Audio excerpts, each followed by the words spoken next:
அனைவருக்கும் வணக்கம் மக்களே. எல்லாரும் வந்து எப்படி இருக்கீங்க? நாம் வந்து ஒரு எக்ஸ்போ வீக் சீரிஸ் மாதிரி வந்து எடுத்து எல்லாம் வந்து நல்லபடியாக வந்து முடிச்சிட்டோம்.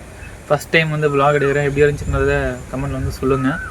ஸோ இன்றைக்கி நம்ம வந்து இந்த வீடியோவில் அதை பற்றின ஒரு சின்ன ரிவ்யூ, சின்னதில் கொஞ்சம் பெரிய ரிவ்யூ தான், என்னோடய கருத்துக்கள் எல்லாத்தையும் வந்து இந்த வீடியோவில் தெளிவாக வந்து பார்ப்போம். ஸோ ஃபஸ்ட்டு வந்து சொல்ல வேண்டியது மிஷினரிஸ். இவ்வளோ மிஷினரிஸ் இருந்துச்சு. ஏலேருந்து கிட்டத்தட்ட டிஒய் வந்து ஃபுல்லாக மிஷினரிஸ் தான். மைக்ரோ இரிகேஷன், அப்புறம் வந்து டிராக்டர், அப்படின்னு ஏகப்பட்ட மாரி எல்லாம் வந்து கலந்து நிறைய மிஷினரிஸ் தான் வந்து நிறைய இருந்துச்சு. ஸோ அப்படி அவ்வளோ மிஷினரிஸ். அதுக்கப்புறம் வந்து நான் வந்து பிஸ்னஸ் பண்ண போகிறேன், எனக்கு வந்து ஒரு மிஷின்ஸ்லாம் வந்து தேவை அப்படின்னா அதுக்கான மிஷின்ஸ், அதாவது இந்த வெண்ணெய் எடுக்கிற மிஷினு, அப்புறம் வந்து எண்ணெய் எடுக்கிறது, ஆயில் இருக்குல்ல, அதை வந்து எடுக்கிற வந்து மிஷின்ஸ் வந்து இருந்துச்சு. அப்புறம் வந்து பால்லேயே வந்து நிறைய வேல்யூ ஆடட் ப்ராடக்ட்ஸ்லாம் வந்து செய்கிறதுக்கு அந்த மாதிரி நிறைய மிஷின்ஸ் இருந்துச்சு. அதெல்லாம் இந்த கோகனட் தேங்காய் நார் இருக்குது இல்லைங்களா, அதில் வந்து பார்த்திங்கன்னா பூத்தொட்டி செய்கிறதுக்கு, அந்த மாதிரி எல்லாம் வந்து கோகோ பீட் செய்கிறதுக்கு அந்த மாதிரிலாம் மிஷின்ஸு அப்படின்னு ஏகப்பட்ட மிஷின்ஸ் வந்து இருந்துச்சு. அதுவும் இல்லாமல் இப்போ வயலில் வந்து கம்பு சோளம் இதெல்லாம் வந்து போட்டிருப்போம் இல்லையா, அதை வந்து வயல்லே வந்து அறுத்து சின்ன சின்னதாக வெட்டி தர மாதிரி மிஷின்ஸ். அப்படி அந்த மிஷின்ஸ்லாம் வந்து என்னதான் டெக்னாலஜி வந்து வந்துக்கிட்டே வந்து போனாலும், நான் வந்து உங்கள்கிட்ட ஒரு கேள்வி வந்து கேட்கணும்னு நினைக்கிறேன். என்னடா அதுன்னு வந்து கேட்டிங்கன்னா, ஒரு மிஷினோட இந்த மாதிரி ஒரு நெல் இருக்கிற மிஷினாக இருக்கட்டும், இல்லை வந்து இந்த கம்பு சோளம் இதெல்லாம் வந்து இருக்குல்லையா, அதெல்லாம் அறுத்து துணை வெட்டுற ஒரே மிஷின், அது மாதிரி பெரிய பெரிய மிஷின்ஸ்லாம் வந்து இருக்கு இல்லையா, டிராக்டர், ஜேசிபி, மினி ஜேசிபி, அது ஏகப்பட்ட மிஷின்ஸ் எல்லாமே வந்து இருக்குது. புதுசு புதுசாக வந்து கண்டுபிடிக்கிறேன். அதோட வெயிட் சராசரியாக எவ்வளோ இருக்கும் உங்களுக்கு தெரியும். கண்டிப்பாக ஒரு 1000 கிலோவுக்கு மேலே தான் வந்துருக்கும், சந்தேகமே இல்லை. 3 டன் 4 டன் அந்த மாதிரிலாம் வந்து நல்லா வெயிட்டாகவே இருக்கும். ஸோ அப்படிப்பட்ட மிஷின் வந்து நம்ம பயிர் போடுற அந்த மாதிரி நம்மளோட நிலத்தில் மண்ணில் வந்து இறங்கிச்சுன்னா மண் வந்து என்னத்துக்காகும், கீழ் மண் வந்து என்னத்துக்காகும். ஸோ மிஷினரிஸ் வந்து ஒரு அளவோடு பயன்படுத்திக்கலாம். அளவுக்கு மீறி ஆள் பற்றாக்குறனால நாம் வந்து அப்போ வேணால் நல்லாயிருக்கும், ஆனால் போக போக கீழ்மண் கெட்டியாகி உங்களால் விவசாயமே பண்ண முடியாத அளவுக்கு கூட ஆகிறதுக்கு வந்து வாய்ப்பு இருக்குது. முடிஞ்ச அளவுக்கு நீங்கள் வந்து கலப்பு பயிர் இல்லை வந்து இயற்கை விவசாயம் மாதிரிலாம் மாறும்போது மிஷினோட தேவையும் சரி, இந்த மருந்தடிக்கிற மிஷின் அதோட தேவையும் சரி கண்டிப்பாக வந்து குறைஞ்சிடும். அப்படி அதுக்கு அடுத்து வந்து பார்த்திங்கன்னா இயற்கை விவசாயத்தை பற்றியும், இயற்கை விவசாயத்துக்கு தேவையான கரைசலாக இருக்கட்டும், இல்லை ஒரு சில உயிர்கள், அதாவது ட்ரைகோடர்மா சொல்லுவாங்க, மெட்டாரைசியம் சொல்லுவாங்க, நிறைய சூடோமோனாஸ்லாம் சொல்லுவாங்க, அதெல்லாம் வந்து பாட்டில் வந்து விற்றுட்டு இருந்தாங்க. அதேமாதிரி கடல் பாசி உரங்கள் அப்படின்னு நிறைய வந்துருச்சு. இயற்கை உரங்கள் கொஞ்சம் நிறைய வந்துருந்துச்சு, வெறுமி கம்போஸ்டாக இருக்கட்டும், அந்த மாதிரி எல்லாமே நிறைய இருந்துச்சு. அதே மாதிரி இது எல்லாத்துக்குமே விவசாயத்துக்கு அடித்தளமாக இருக்குது நம்மளுடைய பாரம்பரிய மரபு விதைகள், அதுவும் வந்து பார்த்திங்கன்னா நிறைய வந்து வச்சுருந்தாங்க. ஒரு சில பேர் வெட்டி வேரில் வந்து நிறைய வந்து இந்த மாலை, அப்புறம் வந்து பூத்தொட்டி, இந்த மாதிரிலாம் வந்து செஞ்சு நிறைய வந்து வச்சுட்டு இருந்தாங்க. அதெல்லாம் வந்து இயற்கை விவசாயத்துக்கு நல்லது, எல்லாமே வந்து ஓகே, நல்ல விஷயம். அப்படியே அதுக்கடுத்து இன்னொரு சைடு போனீங்கன்னா கெமிக்கல்ஸ், இன்செக்டிசைட்ஸ் அவ்வளோ இருக்குது. புதுசு புதுசாக ஏதோ கண்டுபிடிச்சுன்னு சொல்லி எல்லாத்தையும் எதுவும் வந்து வச்சுருக்காங்க. அதெல்லாம் வந்து நம்மளோட வளர்ச்சியாக நான் கேட்குறேனே. ஸோ இப்போ விஞ்ஞானம் வந்து வளர்ச்சிக்கு மட்டும்தான் அப்படின்னு நிறைய பேர் சொல்லிட்டு இருந்தாலும், அதில் ஒரு டார்க் சைடு வந்து இன்னொரு சிலருக்கு தெரியாமல் இருக்குது. 2வது உலகப் போரில் பால் முல்லர்ன்றவன் டிடிடி ஃபஸ்ட்டு இன்செக்டிசைடு வந்து கண்டுபிடிக்கிறான், சரிங்களா. அதுக்கப்புறம் 1900 இன்னொருத்த வந்து சைலண்ட் ஸ்ப்ரிங்னு ஒரு புக்கை வந்து எழுதுறான். அந்த புக்கில் வந்து சொல்கிறான், இந்த டிடிடி ஹெலிகாப்டர் மனுஷங்க போகாத இடத்துக்கு கூட இந்த டிடிடி வந்து போயிருக்குது, நிறைய பேர் கேன்சர் நோய் வந்து இறந்துட்டுருக்காங்க அப்படி. ஸோ அப்போ இந்த விஞ்ஞானம் வந்து வளர்ச்சியா, இது வந்து ஒரு டார்க் சைட் ஆஃப் சயின்ஸ், இது இன்னும் நிறைய பேருக்கு தெரியாமல் வந்துருக்கு. இன்செக்டிசைடோட பர்பஸும் வந்து அதே தான். பூச்சி மருந்துன்னு சொல்லி வைக்க, மருந்துனா வந்து என்ன வேலைங்க செய்யணும் கேட்குறேனே. மருந்துனா வந்து என்ன வேலை செய்யணும், தலைவலி டாக்டர்கிட்ட போகிற மருந்து கொடுக்குறாரு, உனக்கு எதாவது ஆகுதா இல்லையா. அதே மாதிரி வயலில் ஏதோ ஒரு பிரச்சனை, செடி வந்து நம்மகிட்ட பேசுது, எனக்கு வந்து இந்த பிரச்சனை இருக்குது, என்னால் இது வந்து மஞ்சள் ஆகுது, எனக்கு எதாவது வலி பண்ணுன்னு. நீங்கள் அந்த மருந்துக்கு கொடுத்து அதை சரி பண்ணுவீங்க, இல்லை அதை மொத்தமாக அந்த விஷமாக்கிட்டு அந்த விஷத்தை நீங்கள் மறுபடியும் சாப்பிடுவீங்களா கேட்குறேண்ணே. நெல் போட்டுருக்கீங்க, ஏதாவது பிரச்சனை சொல்லி மருந்து கெமிக்கல் வந்து அடிக்கிறீங்க, பயிர் வந்து விஷம் ஆகிடுச்சு, அதுதான் நம்ம வந்து என்ன பண்ணுறோம், நாமளும் சாப்பிட்றோம், மாட்டுக்கு கொடுக்குறோம், உண்ணியை வந்து கோழிக்கு போடுறோம், எல்லா உயிரும் அதுதான் வந்து சாப்பிடுது. அப்போ இந்த விஷம் வந்து அப்படியே எல்லாத்துக்குமே வந்து போகுது. ஒரு கட்டத்துக்கு மேலே நம்மளுக்கு கேன்சர் தான் வந்து வருது. நார்த் இந்தியாவில் வருஷம் 10,000 கேஸஸ் வந்து ரிப்போர்ட் ஆகிருக்கு, கேன்சர் கேஸஸ் குறையாமல். என்ன காரணம், இதே கெமிக்கல் ஃபார்மிங் மட்டும்தான் வந்து காரணம். தனி மனிதன் இருந்து ஒரு நாட்டோட பொருளாதாரத்தையும் வந்து பாதிச்சிருக்கு. நம்ம இந்தியன் சில்லிஸை சைனா வந்து ரிஜெக்ட் பண்ணிட்டாங்க, மெயினாக இந்த இன்செக்டிசைட் ரெசிடியூனால. அப்படி இருந்தும் இன்னமும் வந்து கெமிக்கல் வந்து வித்துட்டு தான் இருக்காங்க, புதுசாக கண்டுபிடிச்சிட்டு இருக்காங்க. கொடிஷா எக்ஸ்போல அவ்வளோ கெமிக்கல்ஸ், அவ்வளோ வந்து இன்செக்டிசைட்ஸு, ஹெர்பிசைடு, காய்க்கு ஒரு இது, அப்புறம் பூச்சிக்கு ஒரு இது, அப்புறம் நோய்க்கு ஒரு இது, கெமிக்கல்னு எல்லாத்துக்கும் கெமிக்கல்னு வந்து போயிட்டே இருக்கும். இப்படி நம்ம போயிட்டு இருந்தோம்னா நம்மளுக்கு நாமளே கொல்லி வச்சுக்கிற மாதிரி தான். இதான் வந்து உண்மை. சார் அப்போ வந்து பூச்சி இதெல்லாம் நான் வந்து எப்படி கட்டுப்படுத்துவேன் அப்படின்னு கேட்டிங்கன்னா, இயற்கையாகவே இருக்குதுங்க. இப்போ காடெலாம் வந்து பார்த்தீங்கன்னா இந்த மாதிரி இதுக்கே நம்ம எதாவது போய் அடிச்சிட்டு இருக்கோமா, இல்லை மரம் வந்து நம்ம எதாவது யூரியாலாம் போய் கொட்டிகிட்டு இருக்கோமா, இல்லையா அதுவே தானே வளருது. அது மட்டும் எப்படிங்க கிடைக்குது? அப்போ இயற்கையிலே எல்லாம் வந்து இருக்குது. நாம் வந்து அது இல்லைன்னு நினச்சிக்கிட்டு கண்ட கெமிக்கலை போட்டு இல்லாமல் பண்ணிட்டோம். இதான் வந்து உண்மை. ஸோ தயவு செஞ்சு கெமிக்கலை வந்து விட்டுட்டு இயற்கை விவசாயத்துக்கு மாறினீங்கன்னா உங்களுக்கு நோய் வராமல் காப்பாற்றலாம், உங்களோட வருங்காலத்தையும் வந்து பார்த்துக்கலாம். எனக்கு வந்து உடனே வந்து ரிசல்ட் வேணும், என்கிட்ட காசு இருக்குது, காசு பற்றிலாம் கவலை இல்லை, நீங்கள் வந்து கெமிக்கலை வாங்கி அடிங்க, சரிங்களா? கடைசியில் வந்து கெமிக்கல் வாங்கி அடித்து காசுலாம் வந்து நல்லா வரும், உடம்பு நல்லா இருக்குது அப்படின்னு கேட்டிங்கன்னா கண்டிப்பாக கிடையாது. அவ்வளோ இம்பேக்ட். பைபாஸில் வரும்போது எல்லாம் வந்து ஃபுல்லாக நெல் வந்து போட்டிருக்காங்க. கெமிக்கல் பூச்சிக்கொல்லி அடித்து அந்த வாசனை வந்து மெயின் ரோட்டை தாண்டி அந்த பக்கம் வரையும் போது மூக்கு பற்றிட்டு வர வேண்டியதாக இருக்குது. அவ்வளோ மோசம். அந்த கெமிக்கலை சுவாசிச்சா என்னத்துக்குங்க வருது? அதனாலே கேன்சர் வரும், வீசிங் ப்ராப்ளம் வரும், இல்லாத புது புது நோயெல்லாம் வந்து வரும். அவ்வளோ கொடூரமான கெமிக்கலை வந்து நம்ம வந்து பூச்சி மருந்துன்னு நினச்சி இப்போ வரையும் வயலில் வந்து தெளிச்சிட்ருக்காங்க. ஸோ அப்போ நாம் தான் வந்து இறங்கி மாற்றணும். விவசாயிக்கு மாறினா தான் இந்த பூச்சிக்கொல்லி கடை வச்சுருக்காங்க பார்த்தீங்கன்னா அவங்களும் வந்து மாறுவாங்க. ஏன்னா இப்போ விவசாயிங்க இருக்காங்க தானே இவன் வந்து கடை வைக்கிறான். இவங்க விவசாயிங்க எல்லாருமே வந்து இயற்கைக்கு மாறிட்ட அப்புறம் இவனுக்கு வந்து என்ன இது வேலை இல்லைல்ல. ஸோ விவசாயிங்களே தயவு செஞ்சு கேட்டுக்கிறேன், மகசூல் இல்லைன்னு கண்ட கெமிக்கல் அடித்து உங்களோட உயிரை நீங்களே வந்து அழிச்சிக்கிறதுக்கு பதிலாக இயற்கை விவசாயத்துக்கு மாதிரி லாபம் வருமானம் கொஞ்சம் கம்மியானாலும் உங்களோட உடம்பு வந்து நல்லா இருக்குது, மக்களுக்கும் எந்த நோய் நொடி இல்லாமல் இருக்காங்க. நோயற்ற வாழ்வே குறைவற்ற செல்வம்னு எவ்வளோ பழமொழிகள்லாம் சொல்லி வந்து கேள்விப்பட்டிருக்கோம் இல்லையா? அதைத்தான் நான் இன்னைக்கு இழந்துட்டு இருக்கோம். அதனால் தயவு செஞ்சு வந்து கெமிக்கலை விட்டுட்டு வந்து தயவு செஞ்சு இயற்கைக்கு வந்து மாறுங்க, சரிங்களா? இது ஒன்று. அப்படியே அதுக்கடுத்து வந்து போனோம் அப்படின்னா தமிழ்நாடு ஃபிஷரிஸ் யூனிவர்சிட்டிலேருந்து வந்து அந்த மீன் வளர்ப்பு ட்ரைனிங் கொடுக்குறது, அப்புறம் மீன் வந்து சேல்ஸ் பண்ணுறது, அந்த மாதிரிலாம் வந்து நிறைய வச்சுருந்தாங்க. மாடு வளர்ப்பு, மாட்டுக்கு தேவையான தீவனம் அப்படின்ற மாதிரி நிறைய வச்சுருந்தாங்க. எல்லா விவசாயத்துக்கு தேவையானது, அப்புறம் ஏதாவது பிஸ்னஸ் ஸ்டார்ட் பண்ண போகிறேன் அதுக்கு தேவையானது எல்லாமே அங்கே வந்து இருந்துச்சு. டூல்ஸு, கார்டன் டூல்ஸு, அப்புறம் வந்து பூத்தொட்டி, அது மாதிரி நிறைய புது புது டிசைனில் கலர்ஃபுல்லாக, அப்புறம் பூச்செடிங்க எல்லாம் நிறைய வந்து இருந்துச்சு. நம்ம வந்து அதை பற்றி ஆல்ரெடி எல்லாம் ஃபுல்லாக வந்து வீடியோ வந்து போட்டிருப்போம் எக்ஸ்போ வீக் சீரிஸில். அதனால் போன வாரம் வீடியோ எடுத்து பார்த்தீங்கன்னா எல்லாமே உங்களுக்கு தெளிவாக வந்து தெரியும். இல்லை ஒரு சில பேருக்கு வந்து போயிருப்பாங்க, நேரில் வந்து பார்த்துருப்பாங்க, அவங்களுக்கு வந்து இந்த வீடியோ வந்து கண்டிப்பாக வந்து தெரியும். அவங்க நான் சொல்கிறதெல்லாம் வந்து ஆல்ரெடி அவங்களுக்கு வந்து தெரிஞ்சிருக்கும். ஸோ அப்படி நான் வந்து கிராஸ் ஆகும்போது ரொம்ப வந்து தேவையில்லாத ஒரு கண்டுபிடிப்பு மாதிரி ஒரு எனக்கு ரொம்ப வந்து பிடிக்கல. என்னதுன்னு கேட்டிங்கன்னா, மாட்டுக்கு ஒரு மிகப்பெரிய பிரச்சனை வந்து மடிநோய் இல்லைங்களா? அந்த மடிநோய் வராமல் இருக்கிறதுக்கு மாட்டோட காம்பை வந்து இந்த கெமிக்கலை வந்து டிப் பண்ணி எடுங்கன்னு சொல்லி கெமிக்கலை விற்றுட்ருக்காங்க. ஏன்டா பயிரில் பண்ணது பார்த்தாதுன்னு இப்போ இதுலேயும் மாடா அப்படின்ற மாதிரி மாட்டோட காம்பில் அந்த ஓட்டை இருக்கு இல்லைங்க, அதுவரை தான் நம்ம வந்து பால் கறக்கணும். அப்போ அந்த கெமிக்கல் போய் என்ன பண்ணுது? மாட்டோட காம்புலேயே அது வந்து உள்ளே போகாத இருக்கும். நான் கேட்குறேனே. இப்போ சரி, அது ஒன்று. அதே மாதிரி மாட்டுக்கு மடிநோய் வந்துச்சுன்னா கண்டுபிடிக்கிறதுக்கு அது ஒரு மிஷின்.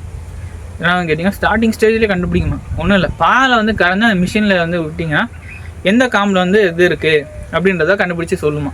ஸோ அப்படி அதுக்கெல்லாம் வந்து புதுசாக மிஷின் வருது. ஏன்னா இப்போ ஒரு சில பேர் வந்து ஒன்றுமே தெரியாமல் மாட்டு பண்ணை வந்து வச்சு தோல்வியில் வந்து முடியுது, அந்த மாதிரிலாம் இருக்குது. அது மட்டும் இல்லாமல் டெய்லி வந்து மாட்டை பார்த்துக்கிட்டு மாட்டுக்கிட்டே வந்து பால் கறந்து மடியை வந்து டெய்லி பார்த்தாலே ஒரு விவசாயி ஈஸியாக வந்து கண்டுபிடிச்சிடுவார்.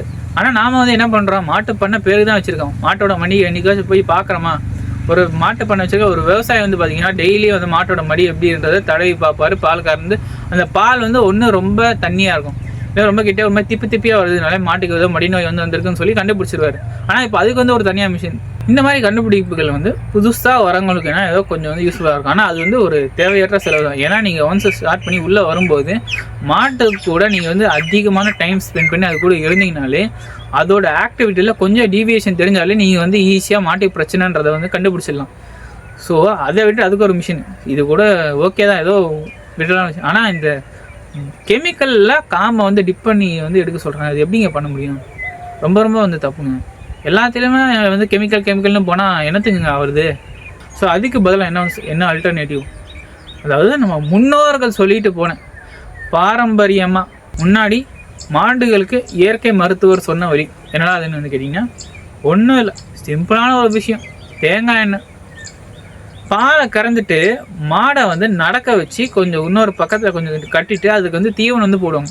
அப்போ என்ன ஆகும், பால் கறந்ததுக்கப்புறம் மடியை கழுவிட்டு மாடு வந்து நடக்க ஆரம்பிச்சதுன்னா மடியில் இருக்க காம்போட அந்த ஓட்டை வந்து ஆட்டோமேட்டிக்காக வந்து க்ளோஸ் ஆகிடும். அதுக்கடுத்து தீவனம் போடுவாங்க. அப்போ கம்ப்ளீட்டாக வந்து க்ளோஸ் ஆகிடுச்சுனாலே மடி நோய், அந்த பாக்டீரியா வந்து அந்த காம்பு வழியாக மடிக்கு வந்து போகாது, நோயை வந்து கம்ப்ளீட்டாக வந்து தடுத்துட முடியும். இது ஒன்று. அதுக்கடுத்து வந்து என்ன பண்ணாங்க, தேங்காய் எண்ணெய் தடவுனாங்க. அது வந்து ஒரு சீலண்ட்டாக வந்து ஆக்ட் ஆச்சு. ஸோ அப்படி இயற்கையாக சுலபமாக எந்த ஒரு கெமிக்கல் யூஸ் பண்ணாமல் இதை வந்து பயன்படுத்தி கட்டுப்படுத்தினாங்க, அதாவது வராமல் பார்த்துக்கிட்டாங்க. இந்த மாதிரி வழிகள் வந்து இருக்கும்போது இன்னமும் ஏன் வந்து அது தேவையில்லாத கண்டுபிடிப்பு எல்லாருக்குமே வந்து ஆபத்து. சரிங்களா, இது ஒன்று. அடுத்த ஒரு முக்கியமான விஷயம், என்கிட்ட தேங்காய் எண்ணெய் இல்லைப்பா, வேறு எண்ணெய் தடவலாமான்னு கேட்டிங்கன்னா, வேறு எந்த எண்ணெயும் தடவாதீங்க தயவு செஞ்சு. வேப்ப எண்ணெய் நல்லதுன்னு சொல்லி ஒரு சில பேர் தெரியாமல் வந்து அறியாமல் தடவிடுவாங்க. ஆனால் வேப்ப எண்ணெய் மாட்டுக்கு ரொம்ப ரொம்ப சூட்டை கிளப்பி விட்றோம். அது வந்து ரொம்ப ரொம்ப வந்து மோசம். அப்புறம் ஸோ அதனால் எக்காரணத்தை கொண்டோம் வேப்பெண்ணெயை வந்து மடியில் வந்து குறிப்பாக வந்து தடவாதீங்க. தேங்காய் எண்ணெயை கூட தடவுங்க, மடியில் வந்து தடவாதீங்க. ரொம்ப ரொம்ப வந்து முக்கியமான விஷயம், மறக்காமல் வந்து ஞாபகம் வச்சுக்கோங்க. சரி, இப்போ அப்படியே வந்து அடுத்து போனோம் அப்படின்னா, எக்ஸ்போவில் ஒரு சில ஃபார்ம்ஸில் இருந்துலாம் வந்துருந்தாங்க. நாங்களே வந்து ஆடு வந்து சேல் பண்ணுறது, அப்புறம் ஆட்டு ஷெட் வந்து செட்டப் பண்ணி கொடுக்குறது, அப்புறம் கோழி பண்ணை வந்து ஸ்டார்ட் பண்ணுறது, அதுக்கு தேவையான ஃபீடரு, அப்புறம் கேஜி, அப்புறம் அதுக்கான தீவனங்கள், அப்புறம் வந்து மாட்டு தீவனங்களாக இருக்கட்டும், அப்புறம் கோழிகளுக்கு ஒவ்வொரு ஸ்டேஜ்லேயும் வந்து கொடுக்குற மாதிரி தீவனங்கள், அந்த மாதிரிலாம் வந்து நிறைய வந்து ப்ரைவேட் கம்பெனிஸ் அப்படி நிறைய கம்பெனிஸ்லாம் வந்து அவங்களோட தீவனங்களை வந்து சேல் பண்ணாங்க, அவங்களோட ப்ராடக்ட்ஸ் வந்து சேல் பண்ணிட்டு இருந்தாங்க. ஸோ யாராச்சும் ஒரு பிஸ்னஸ் ஸ்டார்ட் பண்ணணும், இல்லை ஃபஸ்ட் டைம் ஒரு அக்ரிக்குள்ளே இல்லை அக்ரி ரிலேட்டட் பிஸ்னஸ் வந்து ஸ்டார்ட் பண்ணணும் அப்படின்னா, அந்த மாதிரி அவங்களுக்கு தேவையான பொருள்லாம் இங்கே வந்து எங்கே வாங்கணும் அப்படின்னு தெரிலனா இந்த ஒரு எக்ஸ்போக்கு வந்தால் வந்து போதும். ஏன்னா அவ்வளோ கம்பெனிஸ் அப்படி டிஃப்ரெண்ட் ப்ரைஸில் காம்படிட்டிவ் ப்ரைஸில் வந்து கொடுத்துட்ருக்காங்க. அதுவும் இல்லாமல் ஆஃபரும் வந்து போயிட்டுருக்கு, எக்ஸ்போ ஆஃபராகவும் வந்து போயிட்டுருக்கிறதுனால நம்மளுக்கு வந்து ஒரு மிகப்பெரிய ப்ளஸ்ஸுங்க இது. நல்லா தயவு செஞ்சு இந்த வருஷம் வந்து மிஸ் பண்ணிட்டீங்கன்னா அடுத்த வருஷம் கண்டிப்பாக போய் பாருங்கள், கண்டிப்பாக வந்து யூஸ்ஃபுல்லாக வந்து இருக்கும். சரிங்களா, இப்போ வீடியோ முடிக்கிறதுக்கு முன்னாடி ரொம்ப ரொம்ப முக்கியமான விஷயம், அதான் என்னை பற்றி ஒரு சின்ன இன்ட்ரோ மாதிரி சொல்லிவிட்டு ஒரு முக்கியமான விஷயத்தை பற்றி பேசணும்னு வந்து நினைக்கிறேன். என்னென்னு கேட்டிங்கன்னா, நான் வந்து ஒரு வேளாண் மாணவன். குமரகுரு இன்ஸ்டியூட் ஆஃப் அக்ரிகல்ச்சர் ஈரோடில் என்னோட வேளாண் படிப்பை வந்து முடித்தேன். 2025 தான் வந்து முடித்தேன். அங்கே இருக்கும்போது வந்து பார்த்திங்கன்னா இந்த கெமிக்கல் அந்த மாதிரி தான் வந்து சொல்லிகிட்டு இருந்தாங்க. அதாவது கெமிக்கல் வந்து கொடுக்குறதாகட்டும், அப்புறம் அந்த கெமிக்கலோட ஹிஸ்ட்ரியில் வந்து முன்னாடி வந்து எப்படி இருந்துச்சு, எப்படி கெமிக்கல் வந்து இந்த அளவுக்கு வந்து வளர்ச்சி அடைஞ்சிச்சு, ஒவ்வொரு பூச்சிக்கும் என்னென்ன கெமிக்கல் வந்து யூஸ் பண்ணுறாங்க, அது மட்டும் இல்லாமல் கெமிக்கலோட முக்கியமான விஷயம் கெமிக்கலோட இம்பேக்ட், அதனால வந்து என்ன ஆகும்னு வந்து சொன்னாங்க. சரிங்களா, அதை பற்றி நான் வந்து ஃபுல்லாக தெரிஞ்சுக்கிறேன். அப்போ கெமிக்கல்னால இவ்வளோ வந்து இம்பேக்ட் ஆகும்போது அப்போ நம்ம எப்படி திரும்ப கெமிக்கலே வந்து சொல்ல முடியும்? இப்போ நம்ம வந்து அக்ரி படிக்கிறோங்க, கெமிக்கல்னால இவ்வளோ வந்து இம்பேக்ட் ஆகுதுன்னு தெரிஞ்சதுக்கப்புறம் நம்மளால் வந்து எப்படி திரும்ப கெமிக்கலே வந்து நம்மளால் ரெக்கமெண்ட் வந்து பண்ண முடியும்? அப்போ தப்பு தானே, பண்ணக்கூடாதுல்ல. அப்போ அதுக்கு இயற்கை வழி, மாற்று வழின்னு வந்து என்னென்னு பார்த்தீங்கன்னா இயற்கை தான் ஒரே தீர்வு அப்படின்றதான் வந்து உண்மை. ஸோ அப்போ இயற்கை வழியில் என்னென்ன வழிகள் வந்து இருக்குது, இப்படிலாம் வந்து பண்ணலான்றதை நான் வந்து நெட்டில் தேர்றது, ஆர்டிக்கல் தரதாக இருக்கட்டும், அப்புறம் நம்மாழ்வார் புத்தகங்கள் வந்து நிறைய புத்தகங்கள் வந்து படித்து கற்றுக்கிட்டேன். அவர் பேசின வீடியோஸ், காணொலிகள் வந்து நிறைய பார்த்து புது புது விஷயங்களை வந்து கற்றுக்கிட்டு நான் வந்து எங்கள் ஃபீல்டில் வந்து ட்ரை பண்ணேன். நல்லாவே வந்து ரிசல்ட் இருந்துச்சு. இப்போ நான் உங்கள்கிட்ட பேசிகிட்டு இருக்கேன், என் பின்னாடி இருக்கிற வயலில் வந்து பார்த்திங்கன்னா ஒரு களைக்கொல்லி அடிக்காத, ஒரு பூச்சிக்கொல்லி அடிக்காத வயலுங்க இது. ஃபுல் அண்ட் ஃபுல் இயற்கை. ஸோ நீங்களே வந்து பார்க்கலாம், பார்த்தீங்கன்னா எல்லாம் கொழிஞ்சி செடியெலாம் வந்து அப்படியே வளர்ந்து வந்து நிற்கிது. இன்னும் இந்த சைடெலாம் வந்து பார்த்தீங்கன்னா களைக்கொல்லின்ற வார்த்தைக்கு இடம் இல்லை, ஒரு களைக்கொல்லி கூட அடிக்கலாம், அவ்வளோ களைங்க வந்து வந்திருக்கும். நாங்கள் அப்படியே தான் வந்துட்டுருக்கோம். அதுவும் இல்லாமல் பறவைகள், தோட்டத்தை சுற்றி மரங்கள் வந்து இருக்குது. அப்படி அந்த பறவைகள் வந்து என்ன பண்ணுது, பூச்சியை பிடிச்சி சாப்பிடுது. முதல் வேலை புழுவை பிடிச்சி சாப்பிடுது. ரெண்டாவது வேலை பைசா செலவில் பூச்சி தொல்லையே இல்லை. அது மட்டும் இல்லாமல் வாரத்துக்கு 1 மணி நேரம், குறிப்பாக நெல்லில் எந்த பயிர் வேணால் போடலாம், ஆனால் நெல்லில் வாரத்துக்கு 1 நாள் ஒரு 1 மணி நேரம் ஸ்பெண்ட் பண்ணுங்கள். என்ன பண்ணுறீங்க, வயல் ஓரமாக போகிறீங்க, ரோட்லாம் போகிறீங்க, ஓரமாக எங்கேயாச்சும் இலை இருக்கும், எருக்கஞ்செடி இருக்கும், அதை அப்படியே உடச்சிட்டு வாங்க, ஒரு முட்டை உடச்சிட்டு வாங்க. அப்படியே வேப்ப இலை ஒன்று தான், கொஞ்சம் நொச்சி இலை, அப்புறம் கொஞ்சம் துளசி இலை, இதெல்லாம் உடச்சிட்டு வந்து எங்கே தண்ணி போதோ அந்த இடத்துல வந்து போட்டுருங்க. கொஞ்சம் வேப்பங்கொட்டையும் கூட போடுங்க. எங்கே தண்ணி போதோ அந்த இடத்துல நீங்கள் வந்து போட்டிங்க அப்படின்னா அது வந்து அப்படியே வந்து அந்த செடியில் இருக்க திரவங்கள் வந்து தண்ணியில் வந்து இறங்கி ஊறி போய் நல்லா வந்து எல்லா செடிகளுக்கும் வந்து போகும். எல்லா செடிகளுக்கும் வந்து போகிறப்ப செடிகளுக்கு தேவையான ஒரு சில சுரபிகள் இல்லை திரவங்கள் அதெல்லாம் வந்து கிடைக்கும். அதை வந்து செடிகள் வந்து எடுத்துக்கிட்டு நல்லா வளரும். அதே சமயம் நம்மளுக்கு பூச்சி தொல்லை வந்து இருக்காது. அதாவது செடிகளோட எதிர்ப்பு சக்தியை வந்து இது வந்து அதிகப்படுத்துது.